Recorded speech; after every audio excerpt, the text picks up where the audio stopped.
Слава Украине! Привет всем от Полонского. Наша любимая рубрика «Потери российско-фашистских войск в Украине». Сегодня 5 мая 2025 год. Но не только в Украине. Да, сегодня рашисты, по крайней мере их Z-военкоры, пищат о том, что украинские войска снова напали на Курскую Народную Республику в районе Теткина, раздолбали там мосты. Ну, там действительно мосты, насколько я знаю, они в пределах действия артиллерии. Ну, то, что говорят рашисты, даже показывали фотографии, мы их тоже прицепили на телеграм-канале, ссылка внизу в описании к данному ролику. Но знаете, скажем так, все, что идет от рашистов, можно умножать, да, иногда на 0, иногда на -1, поэтому нужно критически к этому всему относиться. Видимо, какие-то там события происходят, но на самом деле, сами понимаете, Бог его знает, что там. Вот. Но, во всяком случае, они кричат, что наши зашли, там, перешли госграницу их и что-то там делают. Ну, скажем так. За что купил, зато продал. Верить этому или не верить, не знаю. Понятия не имею. Вот. А так, в общем и целом, рашисты рвутся вперед в Донецкой области, пытаются выйти на кордон Днепропетровской области. Ну, все это не первый день уже происходит. Командованию все известно, как говорится. А в самой Москве паника.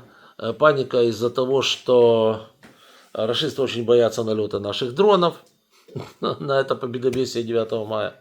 Отключают на Москве мобильный интернет, вещь неслыханная. И не будет у них мобильного интернета, судя по всему, до 9 мая. Ну, сами благодарите своего Путина.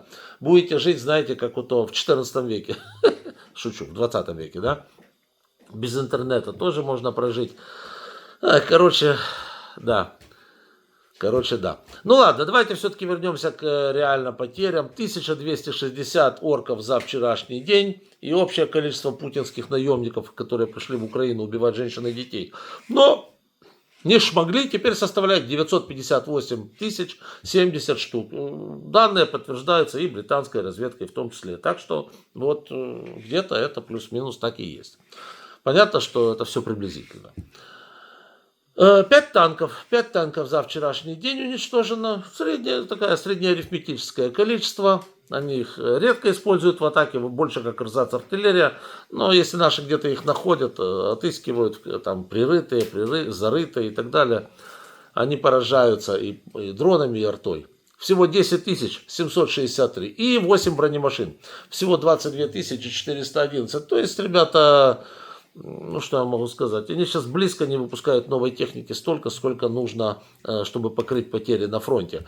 Вот, поэтому пытаются броню, как говорится, беречь. Вот. Но не получается ни того, ни другого, ни с пушками тоже не получается поберечь. Вот 43 за вчерашний день, всего 27 370. Ну, собственно говоря, печально для рашистов. Выбиваются пушки, выбиваются экипажи. Понятно, что лишнего состава у них много.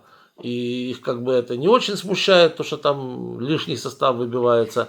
Но, тем не менее, одна единица РСЗО ракетных систем залпового огня и общее количество 1377 штук. Самолеты и вертолеты у нас остаются предыдущее значение. 372, 335. А вот беспилотников нас сбивали много, всего 137 за прошедшие сутки. То есть беспилотников рашисты не жалеют, они их выпускают на нескольких предприятиях. Беспилотников у них много, и они их постоянно задействуют. И мы это видим по Киеву. Опять, я же говорю, это прилеты беспрерывные по гражданским. Что, разве только в Киеве? Господи, прости, а в Запорожье? А в Херсоне? Да? Не о чем даже говорить.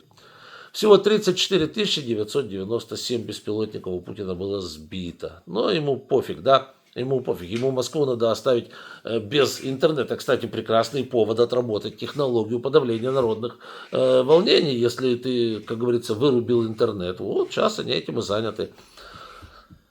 Так что такое. А будут ли волнения? Не будут. Кстати, вот очень многие западные обозреватели сходятся на том, что могут быть после окончания боевых действий. Именно поэтому Путин и не хочет окончания этих самых боевых действий. Потому что очень много чудаков вернется с фронта.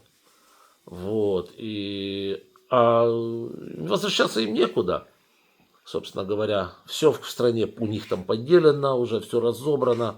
Раньше на паперти просить милостыню, а эти люди не привыкли просить. Короче говоря, западные обозреватели ожидают таких, знаете, заварушек после окончания боевых действий.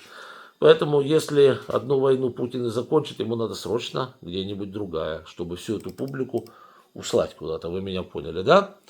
Да, ну ладно, такое. 109 автомобилей за сутки уничтожено у них, всего 47 250, да.